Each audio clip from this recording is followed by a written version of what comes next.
శరీరంలో 4 భాగాలు అనుకోవచ్చు మనం.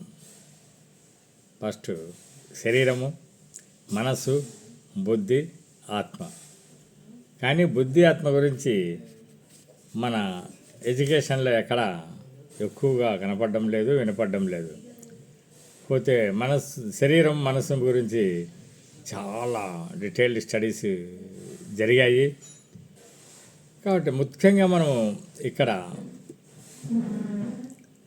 తెలుసుకోవాల్సింది ఏంటంటే శరీరం మనసు ఏ దాని మీద ఏది డిపెండ్ అయి ఉంటాయి అనేది. నాకు తెలిసిన మటుకు శరీరం అనేది మనసు మీద డిపెండ్ అయి ఉంటుంది. ఎప్పుడైతే మనము మనసుని చాలా సంతోషంగా, ఆనందంగా, ఆరోగ్యంగా, ప్రశాంతంగా ఉంచుతామో అప్పుడు శరీరం మీద ప్రభావం అనేది తగ్గుతుంది.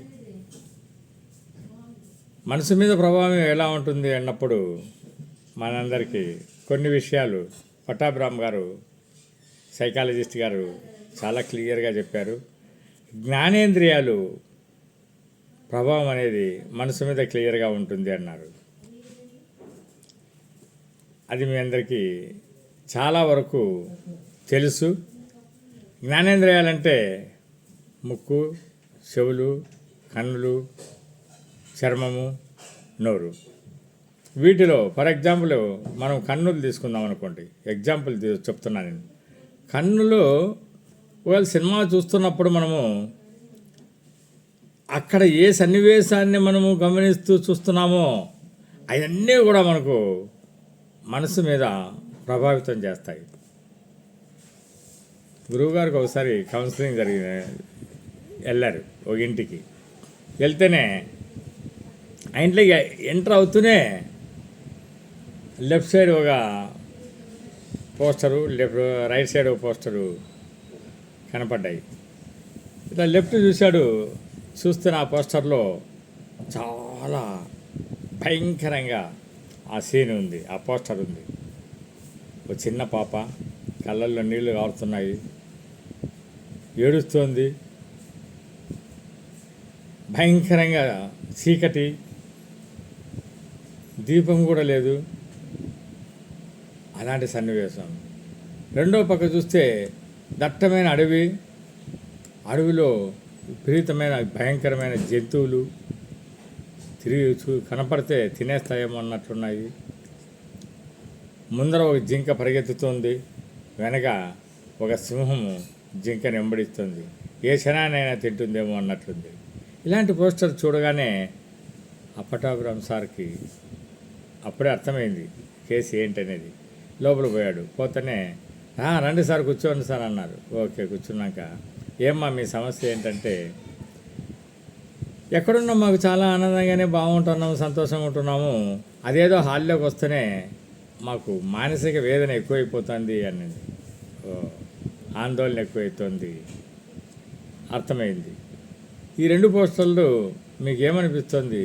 రోజు చూడడం వల్ల ఆ యొక్క జ్ఞానేంద్రియాలు ప్రభావం అనేది, అంటే మీ యొక్క కన్నుల వల్ల చూసే ప్రభావం అనేది మనసు మీద పడుతుంది.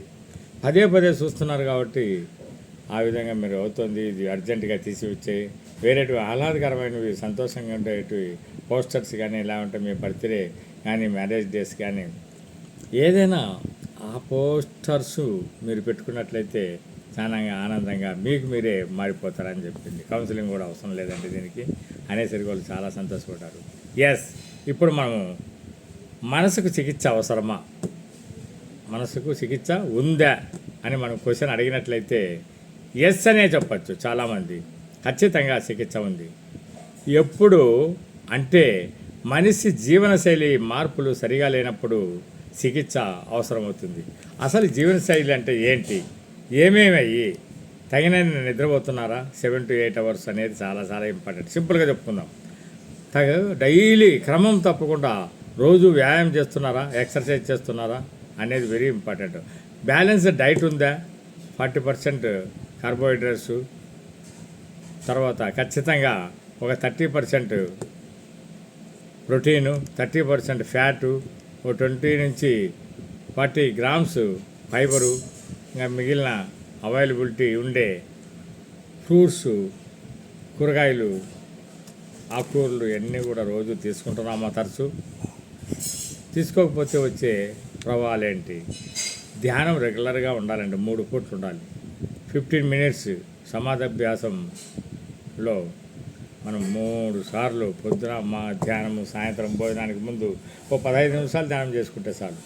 లేదు శ్వాస మీద ధ్యాస ఒక 10 నిమిషాలు మినిమం అంటూ ఏం లేదు, నుంచి రోజుకి 6 గంటలు కూడా చేసుకోవచ్చు. ఎలాంటి రోగాలైనా మనం పోగొట్టుకోవచ్చు.